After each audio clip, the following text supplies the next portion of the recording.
Good evening and welcome to Q&A. I'm Tony Jones, facing the audience questions tonight. Treasurer Josh Frydenberg, please welcome our special guest.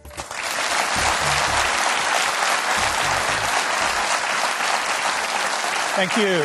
Now, Q&A is live in Eastern Australia on ABC TV, iView and News Radio. Well, the official campaign hasn't started, but last Tuesday's budget launched us on the road to a May election. The government says we're back in the black, but the Q&A audience has some tough questions for the Treasurer. So let's get straight to the first one. It's from Emily Younger. Good evening.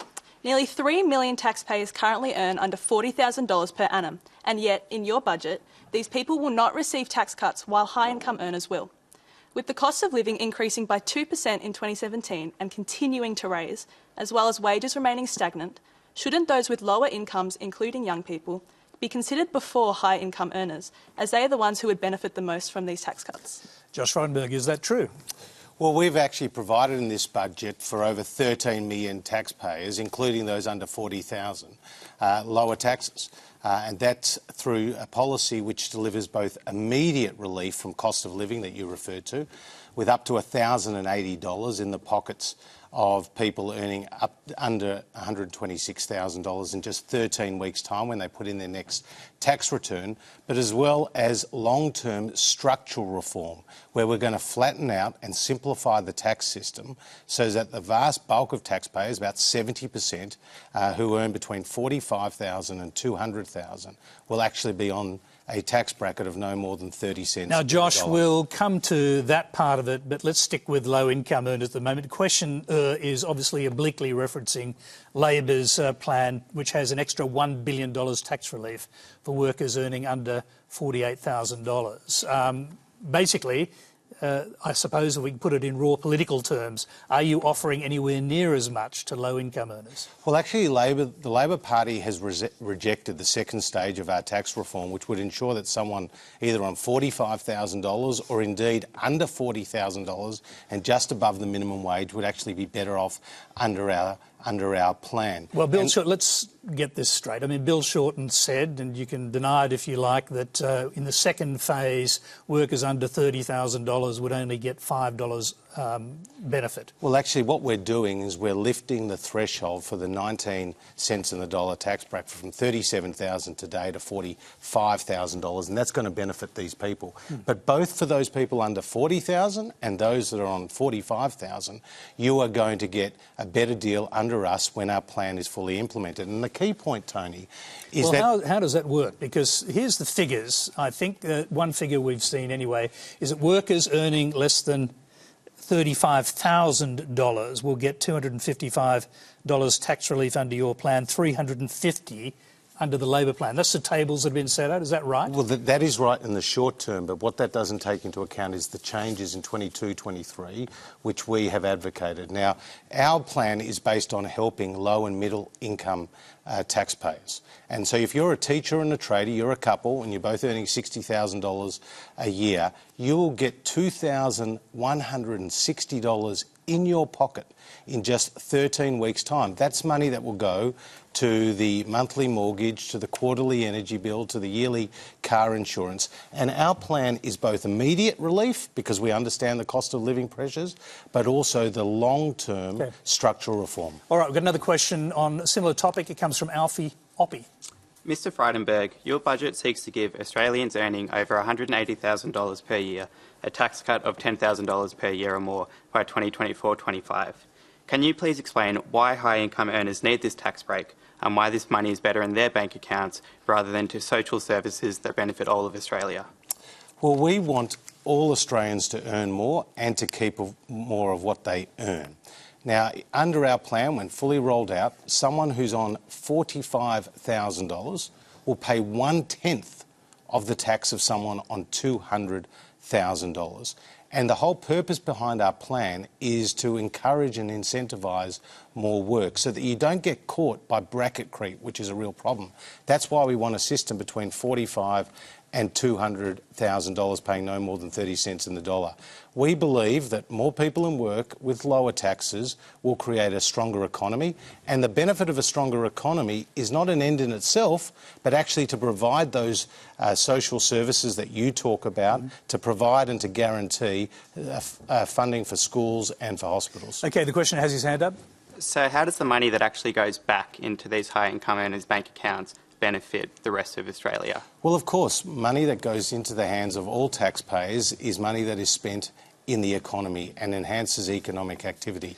So can I just interrupt there? Is the philosophy that if you give money to wealthy people, they'll put it back in the economy, it'll trickle down to poorer people? No, the philosophy is that we need to have a progressive tax system, Tony, and that is actually enhanced by the system that we have announced and already legislated a significant part of that tax planning. When you make it flatter, don't you make it less progressive? Well, you don't want to confuse what is the effective tax rate and what is the marginal tax rate. So, for example, someone earning $45,000 may come on a 30 cent in the dollar tax rate, but most of their income is going to be below $45,000, so they'll be paying that 19 cents in the dollar. And I think that's really important to understand. But under our tax system, the top 1% of taxpayers currently pay just over 16% of the overall tax burden. That actually goes up to 17% under our reforms. And the top 5% of taxpayers pay around a third of the overall tax burden, and that actually goes up. So we've enhanced the progressive nature of our system. We're going to have a kind of electoral battle over two tax plans here. Bill Shorten says Labor won't back your flat tax plan because he says it gives retail workers on $35,000 less than $5 a week, while investment bankers would profit more than $11,000 a year. Now, he says that's inequitable, so they won't touch it. Well, this, unfortunately, is the class 4 warfare rhetoric that you've seen from Bill Shorten, because as NatSem modelling has shown, independent researchers, that the average full-time earner will be about $1,000 or more better off under our plan. Today in the paper was talking about a nurse being $2,000 a year better off under our plan. We've got both immediate relief and long-term structural reform.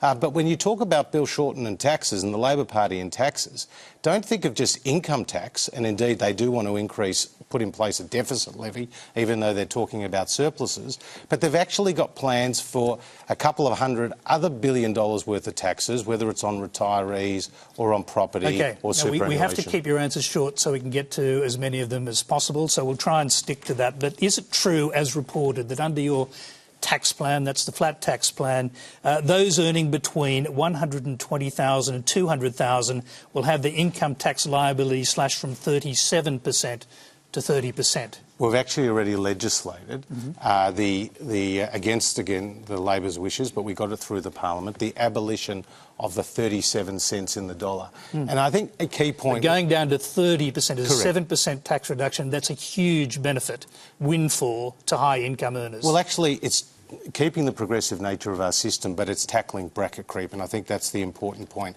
But when people get to the ballot box and they decide their choice between the Labor Party and their higher taxes and us and our lower taxes, I want you to bear in mind that Bill Shorten, just a few years ago, actually said that the top rate of tax in Australia, above $100,000, should be 30 cents in the dollar. Now, in his budget and reply speech, Tony, he talks about it as a right-wing conspiracy. I mean, he cannot keep a consistent line on this. OK, we've got another question. It's from Samuel Di Giovanni.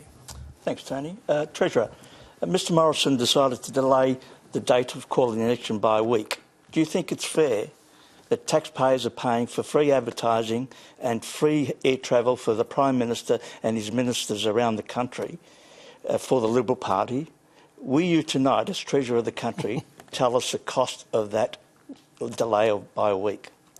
Well, there's always been 3 dates that have been heavily speculated in the media, the 11th, the 18th and the 25th, and clearly the 11th is not going to eventuate. But there's no delay and there's no haste. This is the Prime Minister's decision and his alone. Now, you raise the issue of government advertising, and I see the Labor Party has raised that at the 11th hour. The reality is... Well, I think they've raised it once they've seen how much is being spent. No, can you tell us, because you did dodge this question yesterday on the Insiders, how much will be spent in this week? Well, I can tell you, for example, that all this information about the costs will become public, but the 2017-18 year, which was the last... Saying after the election? After the election. But hang on a sec. The Age, for example, today is saying the Morrison government has gained more time to spend at least $5 million on advertising over the week ahead, billing taxpayers for the campaigns. True or false? Well, as I said, these programs are rolling out and all those numbers will be publicly available. But let me explain some facts. Do you actually know the answer, or are you just saying you're not going to tell anyone until after the election? Well, like I said, they're plans that actually are scheduled to roll out. But in the 2017-18 year, because the costs of all these campaigns are actually published by the relevant departments. So, for example, when it was then my department in Energy, they published their campaign, which was about $10 million. There was programs for informing people about the immunisation of children. I mean, some of our ads at the moment are about recruitment in the Defence Force, or about educating parents about online safety. And about your budget initiatives. Well, they're actually focused on these information programs. But I can tell you one thing, Tony. Yeah. What we will not do, which the Labor Party did, was that we will not run government-paid advertising during the caretaker period. And that is really important for the taxpayer, and we won't repeat Labor's mistake. Quick question. Could the advertising blitz have helped your post-budget news poll? No. Well, I'm very confident that the reason why the budget has appealed to so many people is because it actually delivers a social dividend to them from the benefit of a strong economy. But with due respect, that wasn't my question. Could the free advertising have helped? It's got nothing to do. Post-budget it's got nothing to do with advertising. It's got all to do. Why do you do it then? Well, because these are information campaigns about recruiting people to the Defence Force, educating parents about online safety, explaining how they can get lower power bills. You would expect that to be the normal course of government. And what the Labor Party did in their last 7 months before the 2013 election is spend $150 million, and we won't be doing that. OK, the next question comes from Annabelle Rodway. As an NDIS support coordinator, an allied health postgraduate student and the very proud sister of a brother with significant intellectual disabilities, I feel I'm fairly well acquainted with the National Disability Insurance Scheme. To me, and many of my peers, it is evident that the so-called slow uptake is due to significant systemic problems, namely the level of self-advocacy that is required for applicants to access the funds that they are entitled to, and the lack of reliable and informed support services to assist them navigating the intricacies of this scheme. Mr Frydenberg, why are you banking money allocated to the NDIS to engineer a surplus just before an election when you could, in fact, be using the funds to fix the scheme and end the wait for those so desperately in need? OK, well, I really appreciate your question because clearly it is something that people need to know the full story about, so I'll do my very best to explain it to you. The National Disability Insurance Scheme is like and treated in the budget papers just as we do with veterans payments or carers payments or public hospitals. It's based on the number of people in the particular scheme and the demand. So I can tell you that in this budget, the NDIS is fully funded for its rollout over the next decade to the tune of over $140 billion, and the Commonwealth will meet every single cent of its obligation. This is a bipartisan commitment. This is something that my colleagues and the Prime Minister feel enormously passionate about, and we will ensure every resource goes into the NDIS as necessary. Now, the treatment of the underspend is simply because there has been, as you point out, issues in the transition. It is the largest social program that Australia has seen in decades. Currently, there are 250,000 people who are on the NDIS, 78,000 of whom have never received such disability support before. It grows to 460,000 people. And so the treatment in the budget is simply the same way that the Labor Party has treated veterans and carer payments and hospitals. We, in fact, in this budget, had under-predicted a hospital spend by about $1.9 billion. So just as Josh, on the NDIS, I'm going to interrupt you. I'm going to interrupt you to go back to the questioner and just because I think your question was very specific, wasn't it? Why couldn't you have used that money to fix the problems? Yes. Speaking from personal experience with the scheme, I'm very privileged to come from a family where both of my parents and myself have had the privilege to be educated to a tertiary level, and even we had to engage the services of a third party to help us understand the fund and the scheme to get the funding that my brother deserved. And I just think there are so many inequalities in this system because I'm very privileged and my family had the means to do that. But there are so many families in Australia who desperately, desperately need access to this scheme, and they can't advocate for themselves. And that's where the problem is. It's not the lack of funding. And I hear you. Josh, so there is a problem with funding because the NDIA staff, the people that are supposed to be helping those people, has been capped. Labor says it will remove the cap because that's creating these impediments. Why didn't you just do that in the budget and use that money to do it? So there's about 3,000, as I understand it, in the NDIA, and the cap is just above that, about 3,400 or 500. So it actually even hasn't met the full numbers within the NDIA. But the total numbers of people who are actually working, I think they're called community coordinators, who work very closely in putting these programs together with the NDIA numbers, total about 10,000 people. And these are the best of intentioned, best skilled people who are working to make this program most effective. So I totally hear what you've said about the issues in the transition, but I want you to understand that every single cent of the NDIS commitment will be met, that 250,000 people on it today are getting the support, and that will grow to 460,000. OK, did you use the underspend to help your budget deficit issue? Well, like I said, there was a lower number of people on the NDIS than was previously expected. So it did in fact help the deficit? But in the same way, there were more people who were demanding public hospitals, Tony, that we had to find an extra 1.9 billion. OK, I'm going to go back to our questioner. Annabelle, are you convinced by that argument? With all due respect, Mr. Frydenberg, no. I just think any surplus, so-called surplus, that the government is achieving through this is on the backs of some of the most vulnerable members of our community, and I really don't think that's acceptable. OK, we'll take that as a comment. You're watching Q&A Budget Special live from Melbourne. The next question comes from Tom Tomlin. Thank you, Tony. Treasurer, much has been made in the media about the fact that your surplus is actually a forecast, and currently we are not actually in the black. In numerous interviews since the budget, you've steadfastly refused to admit this. Given you know we're not in surplus, given a majority of the public knows we're not in surplus, and given there are indisputable facts which suggest we are not in surplus, is it reasonable now to consider that Australian federal politics is essentially post-truth? Well, the reality is on last Tuesday night, I put down the budget for the 2019-2020 year, and that was a surplus of $7.1 billion.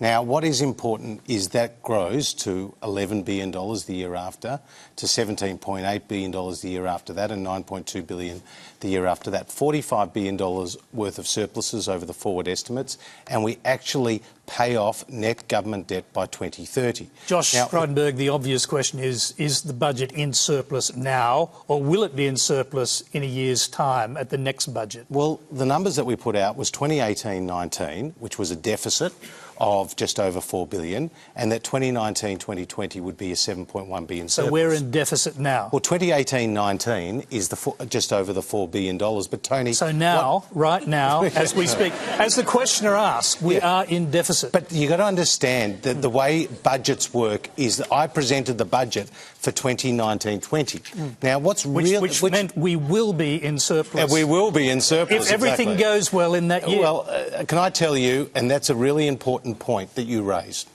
is the trajectory that which we have achieved over the nearly 6 years in office to where we are now. And the comparison I've been asked is Wayne Swan announced 4 budget surpluses tonight and they never eventuated. Why isn't it the same? He was expecting a $48 billion turnaround in 1 year, which is equivalent to about 3% of GDP. what we have seen is deficits come down to the point it's just over $4 billion in 18-19, but then surpluses to go up. Now, he was relying on $175 a tonne iron ore. We have iron ore in the budget at $55 a tonne. We're a lot more conservative. We have reduced the rate of spending growth to the lowest of any government in 50 years, about half of what we inherited. But what's really driving the strong economic performance is more people are in work and fewer people are on welfare. OK, all right. But you will confirm tonight... It's not a confirmation. It's about reading the budget papers. But sure, but we're not in surplus now. Well, we're not back in the black now. We're back in the black. We are. We will be. And no, we're back in the black. And I know that might be an inconvenient truth for you, Tony, but the reality is 2019, 2020 is the number that I got up to announce on budget night. Okay. The year before you do 18-19, this was 2019-20. This is a budget back in the black and a budget back on track. OK, well, we'll let the public work that one out. The next question comes from Izzy McRae-McLeod. In 2013, the coalition was elected on the back of a so-called debt and deficit disaster. 6 years later, the debt has doubled under your stewardship, and yet somehow we can afford billions of dollars of tax cuts far off into the future. When will the coalition take responsibility for their own period in government? Well, we're absolutely taking responsibility and very proud of the fact that unemployment is lower than when we came to government, growth is higher than when we came to government, business investment is stronger than when we came to government, and debt, which we inherited, was rising faster than a jet fighter. I mean, now we've brought it under control. OK, we just have a few basic figures on the Sure. table here. This is from the RMIT ABC fact check. Net debt was $174.5 billion at September 2013, when the coalition took office with Tony Abbott as the Prime Minister, after 6 years of Labor government, that is. In October of last year, after 5 years of coalition government, it was $354.5 billion. So is it true or not true that net debt doubled in the time that the coalition was in office? The truth is that the debt has increased, but now it is peaked and it is starting to be paid back with the first surplus in more than a decade. That's the reality. But do you accept the logic that when you say we've now made the first payment on Labor's debt, Correct. what you really mean is we've made the first payment on Labor's debt and the coalition's debt, which were roughly the same in similar periods of government? Tony, what you're failing to understand is when Peter Costello and John Howard left office, there was zero government debt. OK? So that was all paid back and it was very, very hard. So we inherited a situation where Labor had turned pristine balance sheets and zero government debt into a situation where government debt was rising and rising rapidly. Why couldn't you do something about that in 5 years? Because in 5 years it doubled. Because it takes a really long time to turn the ship around. And we inherited spending growth at around 4%. I mean, that's the reality of budgets, Tony, and we have brought it down to under 2% in rate of spending growth. That is a very substantial achievement, but most importantly of all, and what matters to people in this room... What is the net debt right now? It's around 18% of GDP, but it's coming... What's the figure in billions of dollars? Well, it's just over $300 billion. Right. And what was it when Labor left office? And it was less than that, as you say. But the reality is that what we have done is put down now the first payment on Labor's debt. That's the reality. And your debt. Well, it's on Labor's debt because when they came to government, there was zero government debt. OK, let's move on. The next question is a video. It's from Chris Lehman in Brisbane. Hi, I'm Chris from Wavell Heights in Brisbane, and I'm an electrical contractor. As much as I'd love to drive a Tesla to work, I don't think it's going to cope with the 700 kilos of ladders, cable, toolboxes and whatnot that we have to cart around as service businesses. So my question is, isn't this electric vehicle policy that's been announced by Mr Shorten just an arbitrary thought bubble? Josh Frydenberg.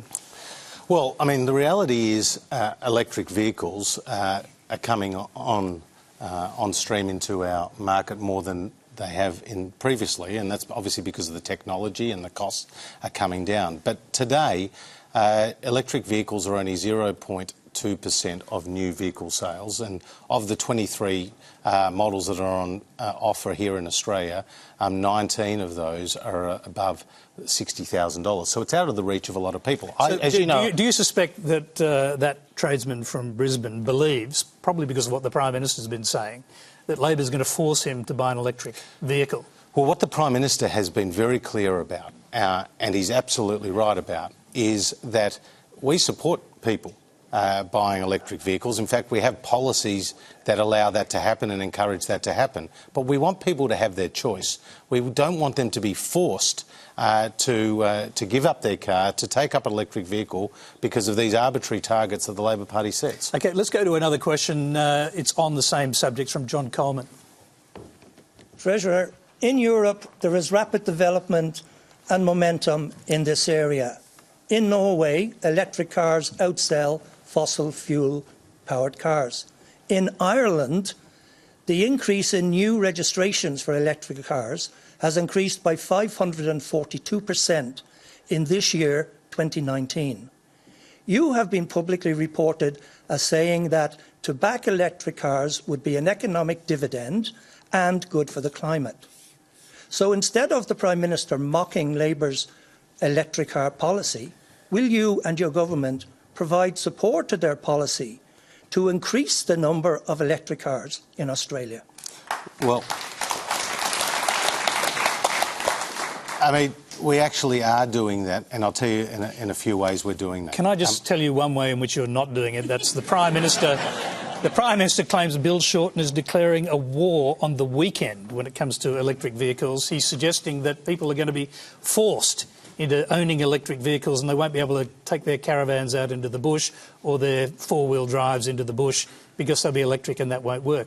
But do you really believe that is the Labor policy? Well, the Labor Party policy is to mandate CO2 emissions for the transport sector, and that is going to force changes in the way people purchase equipment. But in relation to the questioner's points that he raised, we do, through the Clean Energy Finance Corporation, support the take-up of electric vehicles in fleets. We do, through ARENA, support the take-up of electric vehicles through more research. And we are also doing work to try to nationalise the recharging stations and this is where the Prime Minister was rightly very critical of Bill Shorten. He didn't even know the details of his own policy. He was asked, how long does it take to charge an electric car? And he said just basically 8 to 10 minutes, where the reality is if you do charge it at home, it's 8 to 10 hours. At the moment. And here's what you said in your opinion piece when you were Minister for Environment and Energy: capitalising on a declining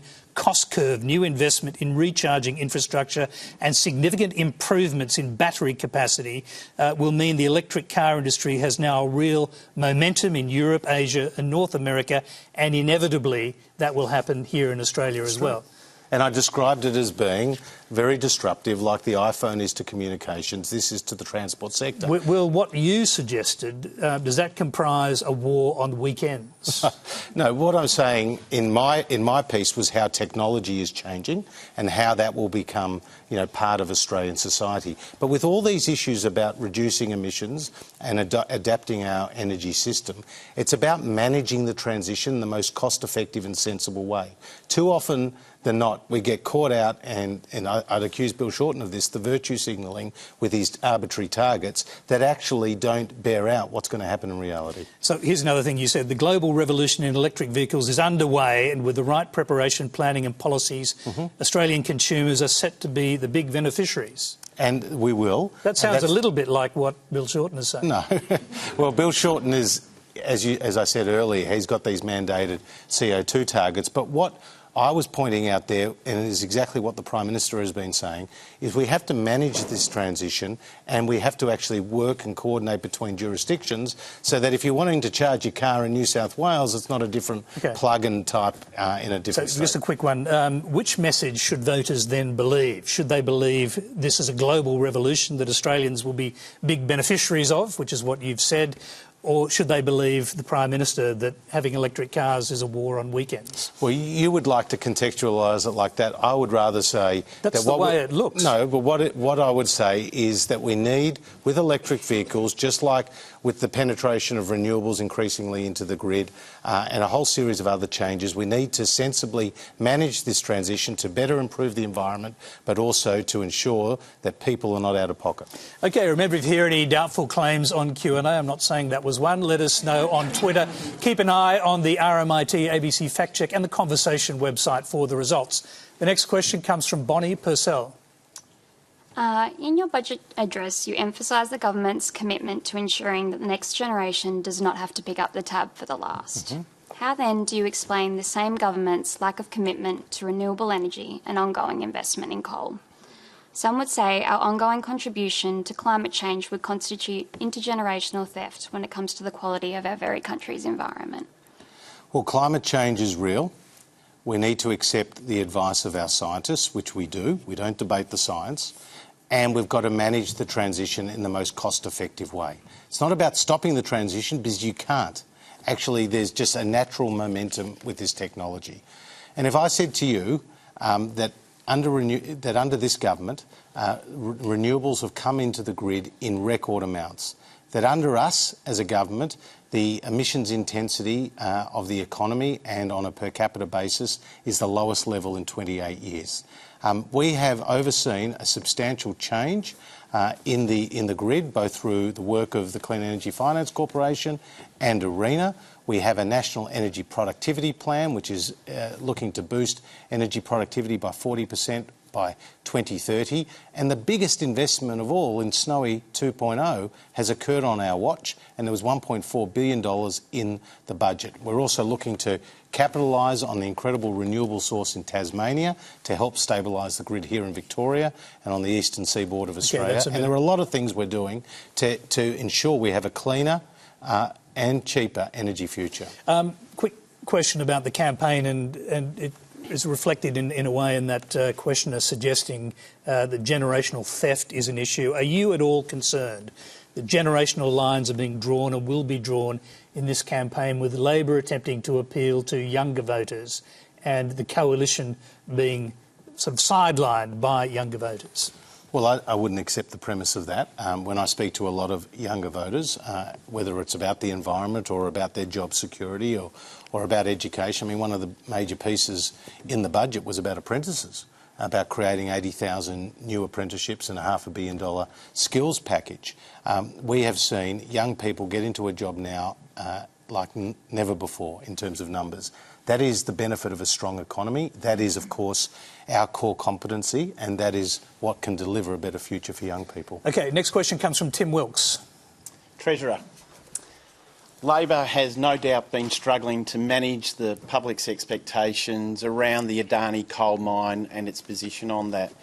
However, is it not true that you and your Victorian colleagues are having just as much trouble with Adani and also other climate change policies?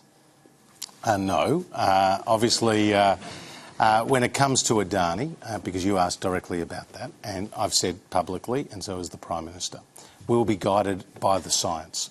And the particular sub-approvals, because the major approvals have already been done by Commonwealth and state governments with 180 very stringent environmental conditions. The sub-approvals are now being guided by the work of Geoscience Australia and CSIRO and others. Now, that's on the desk of the Environment Minister, and obviously, that's a decision that for her to take. Just on that, and going back to the point about problems you're having with the Nationals in Queensland in particular, Queensland Liberal Senator James McGrath has threatened to embarrass that same Environment Minister, Melissa Price, for what he calls her deliberate slowdown of the Adani project. Now, what do you say to your Queensland coalition colleagues in terms of unity at this time when you hear remarks like that and you can see how hard they're pushing for the Adani thing to be completed before the election?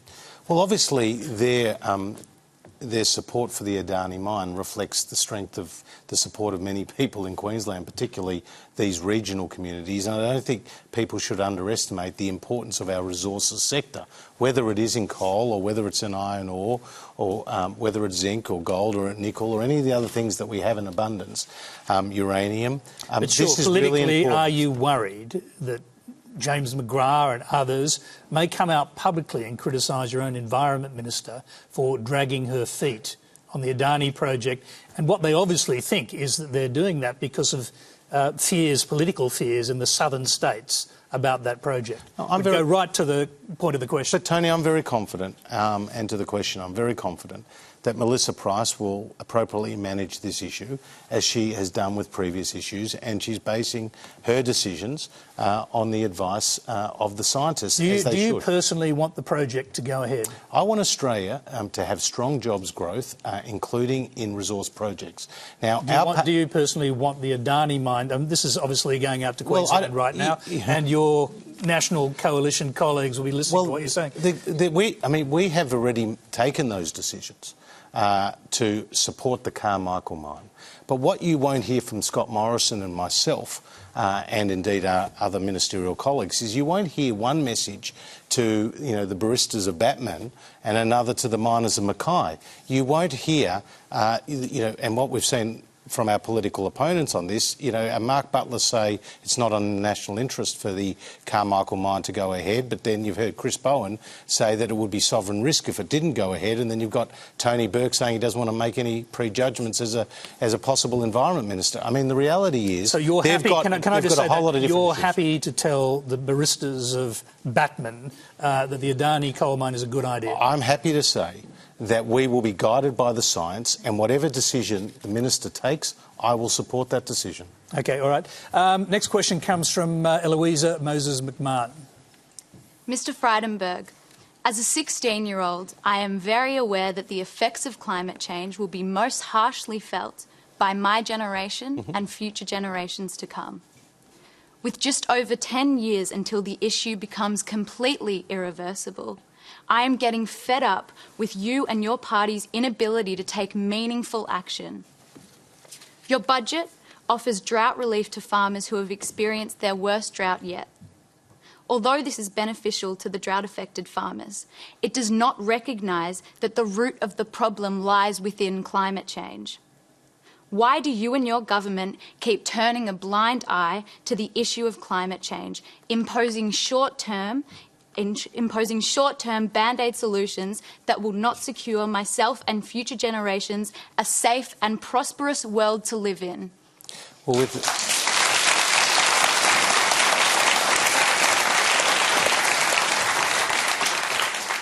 it was the coalition government that signed on and ratified the Paris Agreement, which was a global agreement to deal with climate change.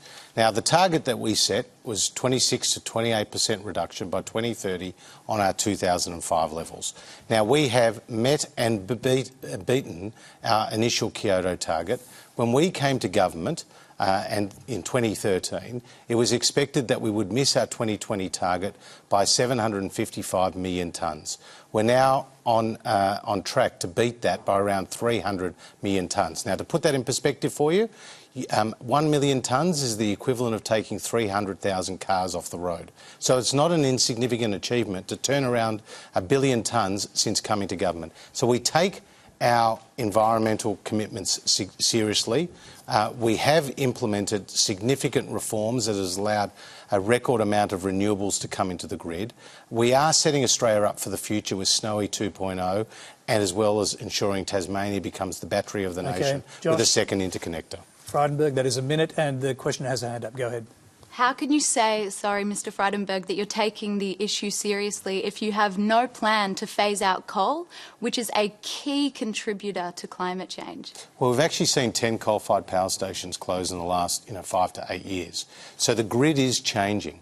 But when you supplant what is traditionally base load power, and the hydro can be base load, but when you supplant coal with intermittent sources of power, namely wind and solar, you need backup and storage. And one of the challenges I think Australia has failed to meet is sufficient backup and storage, and that's why we're investing in Snowy. So the transition that you speak about is underway, but it has to be managed in the best interests of all Australians. And I want to point one fact out to you. Okay, Treasurer, be brief because you're 30 seconds One fact. earlier. Well, the people who earn in the bottom 20% of income earners in Australia, they spend 5 times as much of their disposable income on power as those in the top 20% of income earners. So when we look at policies that smooth out the transition for lower power prices, we have to bear in mind the least fortunate members of our community. Okay, the next question is on a different subject. It's a video. It's from Chris Lynch in Queensland.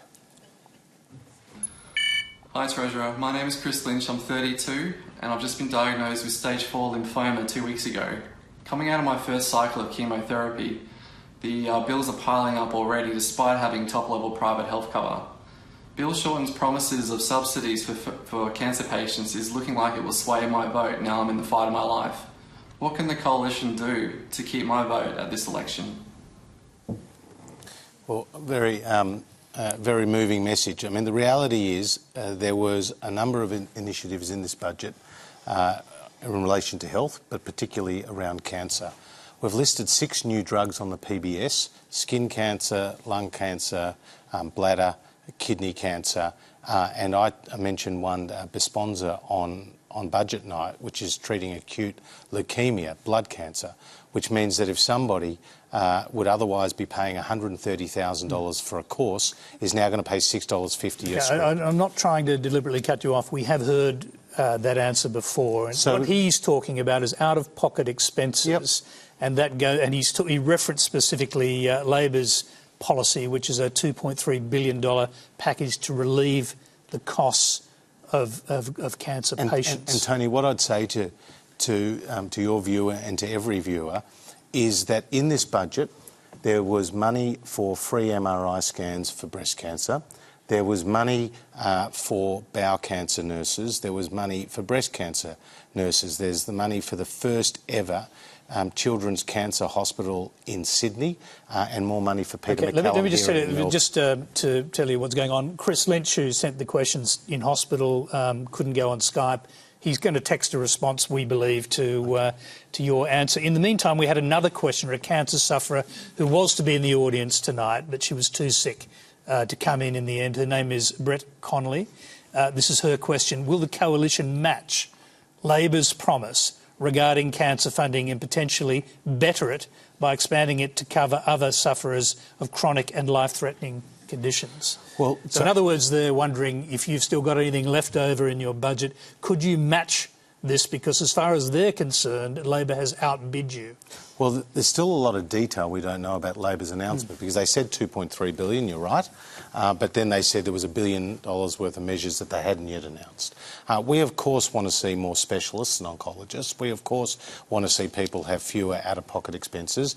And we were the ones, not Labor, that actually have listed some 2,000 drugs on the PBS at a cost of $10.5 billion.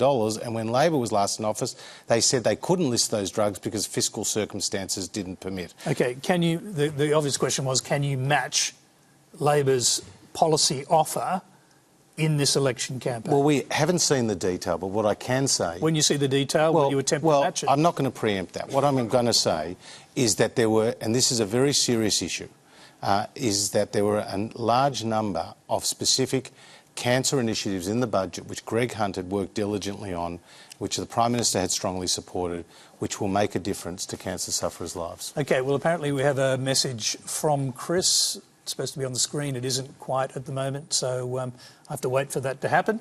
But I think it is coming on the screen now. OK, the drug subsidies are great, but it's the continual follow-up appointments and out-of-pocket charges. I had an out-of-pocket gap of $700 for one pathology test. How can we ensure specialists minimise these huge out-of-pocket costs, even with private health insurance? And these are the issues that we are tackling within our spending envelope. Can you tackle them to the degree that Labor has said they are going to tackle them? That's the question from both that questioner and the other person. And like I said, we want to see further detail, but he wants an answer straight away because he's got a life and death situation here. But of course, we've got a situation where we are already investing significant amounts to deal with cancer treatment, cancer drugs, cancer research. I mean, and that is important for the whole country and will continue to do so. Okay, the next question comes from Peter Allen. Thank you, Tony. Treasurer, recently the Prime Minister made an announcement that your government would cut permanent migration from 190,000 people to 160,000 people per annum to help battle congestion, and then made congestion busting program announcements and projects right around the country. Could this so-called cut be considered a fake cut when your own budget papers shows net overseas migration as being 226,000 in 2019 and 235,000 in 2020? Can you confirm that these figures did not take into account a wide variety of work visas, increased parental visas and bridging visas? Well, those numbers actually do take into account people who are here studying, for example, as students. That's why the numbers are higher, and the Prime Minister's announcement was around permanent migration.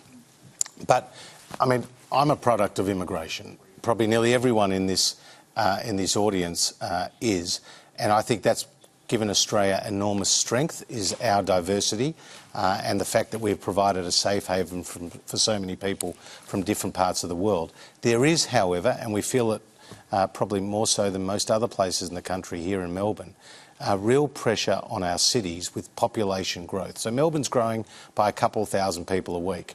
You go on public transport, and today I was out in Berwick announcing a new car parks for the train station there with Jason Wood, the local member, and Alan Tudge. But the reality is people are finding public transport pressures, they're finding hospitals pressures and education pressures by the number of people.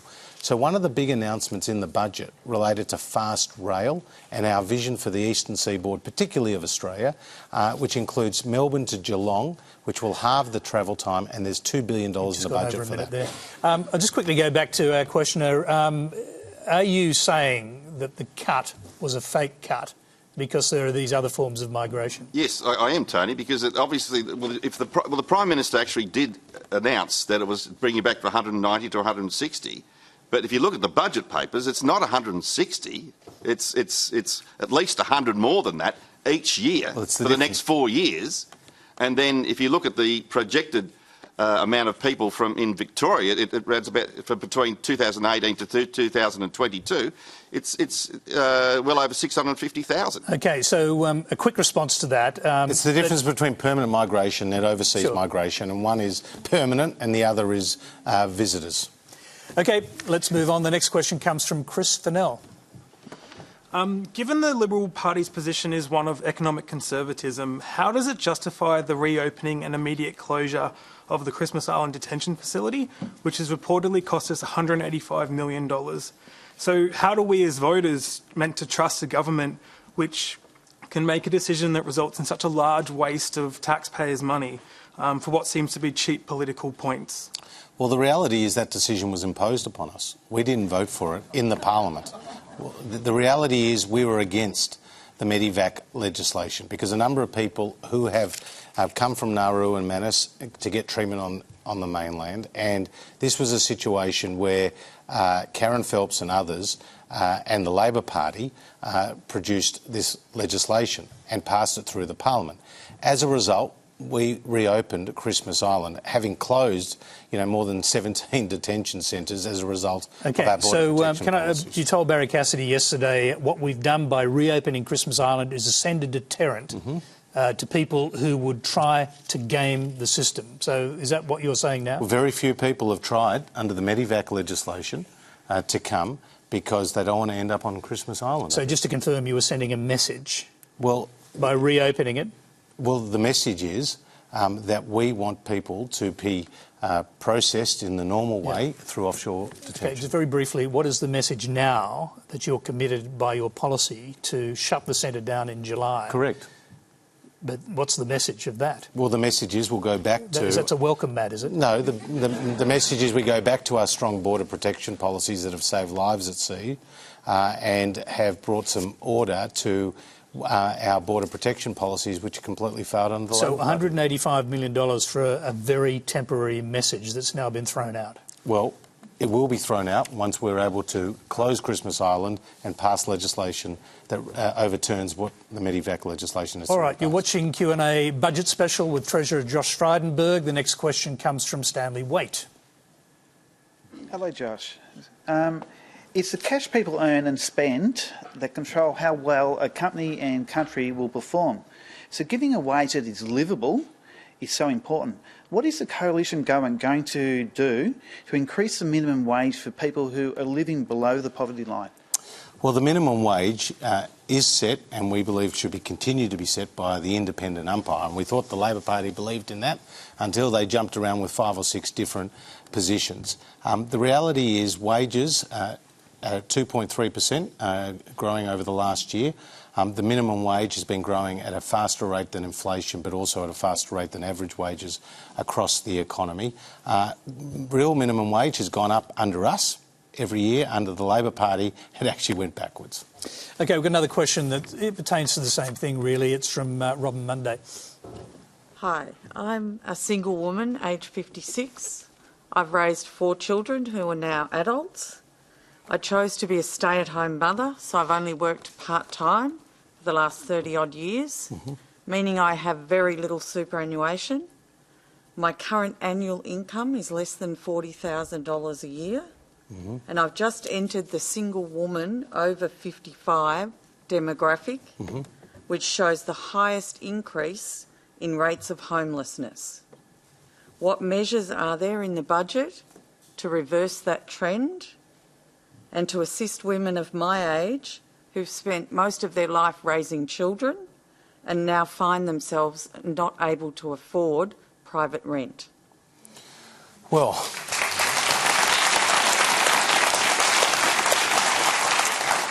I announced in the budget around affordable housing the fact that we have a couple of $1 billion in a housing infrastructure facility to encourage community housing, and that they just had their first bond issuance, and it was very successful. It was oversubscribed. We have a lot of policies to drive affordable housing to help first home buyers get into the market as well. But clearly, in your circumstance, what we are working to do is to keep rents down. Now, there's been a lot of talk in the media about changes to negative gearing.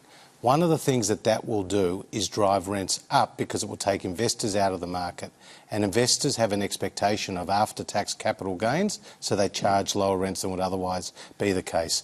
And the numbers are quite stark, like $90 a week in Brisbane or $65 a week in Victoria. Let me just go back to Robin.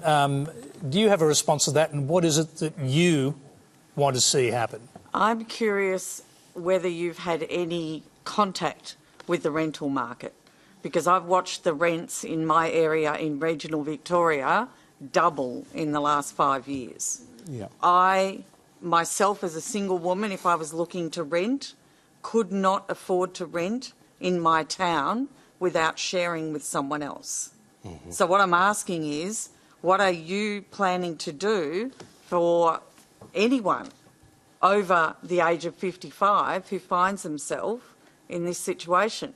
Community housing is not something that I ever thought I would need. Well, there's a combination of responses, both with affordable housing for first home buyers and community housing.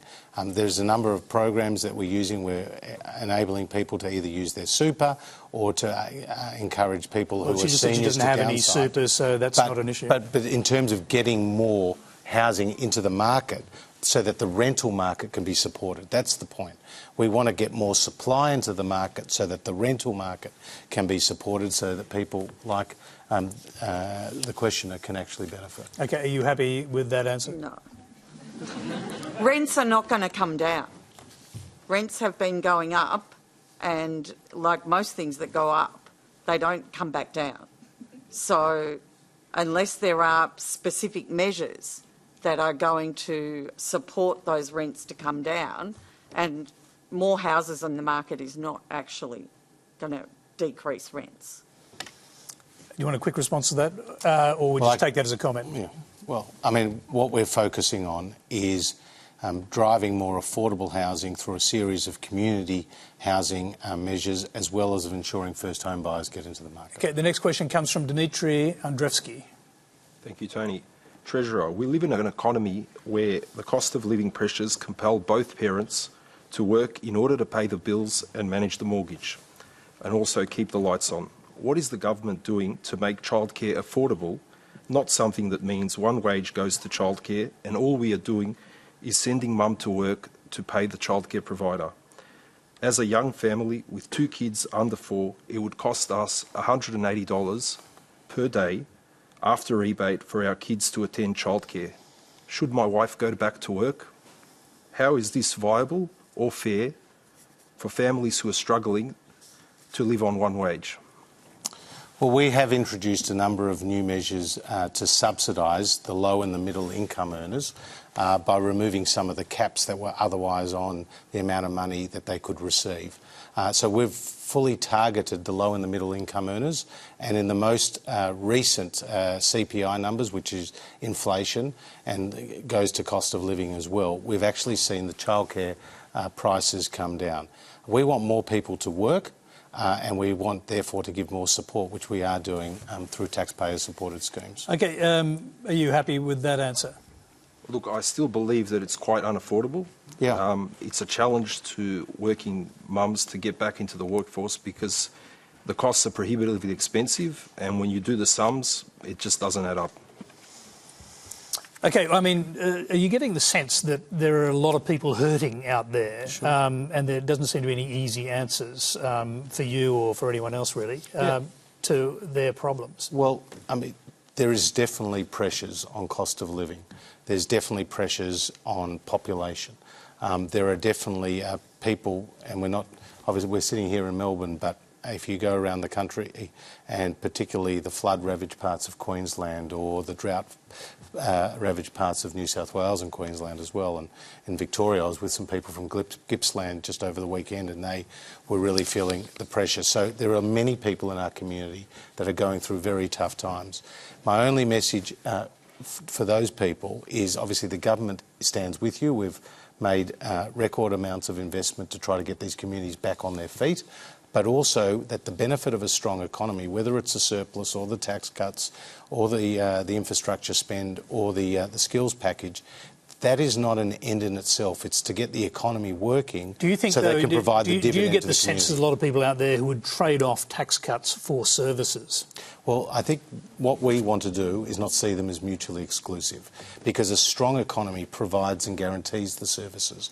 And you can only get a strong economy when you can incentivise more people into the workforce. And at the end of the day, it's not the government's money, it's the people's money. So we, as Liberals and Nationals, look for every opportunity to return more money into the pocket of Australians. And if a person on $60,000 is not necessarily rich, but if they're getting $1,080 in their pocket in 13 weeks' time, that will be spent at the local business, that will be spent at the childcare centre, that will actually drive jobs in the community. Okay, there's one group that won't be getting any benefit at that point. The next question that's the subject of the next question from Amal Webby.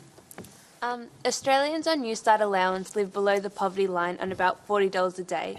You claim that this is an incentive to get a job, but don't you realise that poverty prevents them from being viable candidates to get a job? Well, Newstart sees 2/3 of people leave Newstart within 12 months. The fact is that they're going into the job market, and that's where we have provided a great deal of access. Now, there are people who are long-term unemployed, structurally unemployed, and we are focusing additional resources, Tony, whether it's with the job services programs, the changes we're doing there, and a series of other measures. The other point about Newstart is that 99% of people who are on Newstart actually are getting another payment.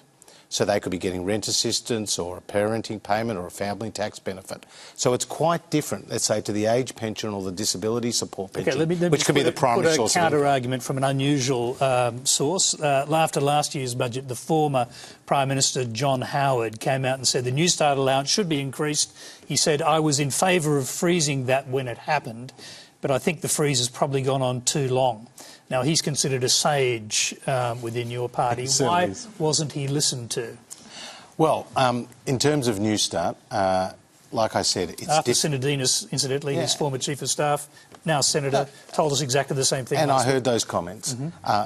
As I said, it's different to the other payments. I recognise that the people on New Start are finding it very difficult. But at the same time, our focus has been on getting them into employment, because employment brings dignity, employment brings income, and it can get people on their feet. Is there any reason why they shouldn't have more dignity while they're seeking a job? Because the argument was they need the money to go out and buy clothes, to travel to those job interviews, and so on and so forth, and what they're currently getting simply isn't enough for many people. But Tony, what we're doing in a whole series of measures is trying to help those people skill up, prepare for those job interviews, to actually get them into work and strengthen the economy. A question so that the jobs so are we'll there. go back to the questioner. I think it's unfair to simply brush it off as being difficult for not being able to find jobs in the job market, because I think today it's proven in the audience that it's actually a threat of losing your house or losing your security. So it's not something as just saying that it's difficult and can be brushed over. Well, nobody is brushing it over. What we're saying is that the focus is on the job market and strengthening that. The reason New Start is different to the age pension or the disability support pension is it's not necessarily the only form of income that people have. So John Howard got that one wrong, did he? Well, no. I would never criticise John Howard, I can tell you. Didn't listen to him either. We've got time for one last question. It comes from Sophie Bizzano. Thank you. With wage stagnation, the price of rent skyrocketing, and no serious investment into renewable energy, why has the government failed to address these issues that are so important to young people in last week's budget?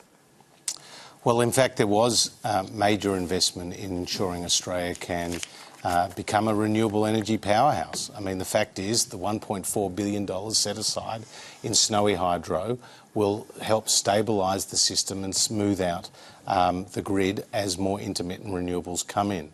Also in the budget was a significant skills package to create 80,000 new apprentices.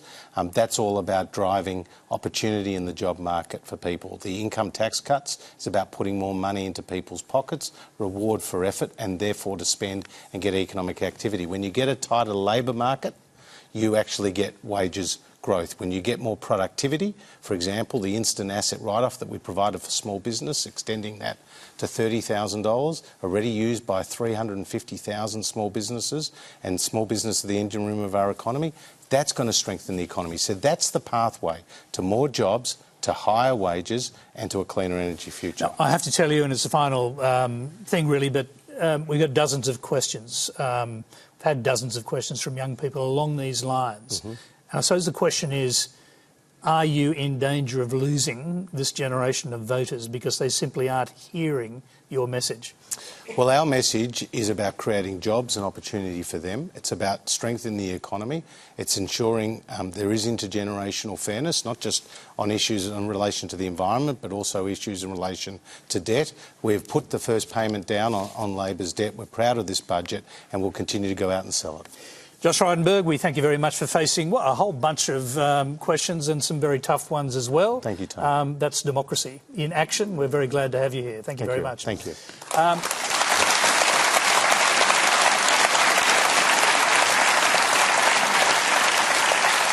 I was just about to say give him a huge round of applause, but you did that spontaneously. Thanks to our special guest, Josh Frydenberg. Now, you can continue the discussion on Facebook or at your next barbecue, for that matter. Next week, I'll be away. Virginia Trioli will be in the chair live from Brisbane with Queensland Government Senator James McGrath, Labor frontbencher Terry Butler, Green Senator Larissa Waters. We've also invited a Queensland Senator and One Nation leader, Pauline Hanson. We'll keep you posted on that. Until next Monday's Q&A, good night.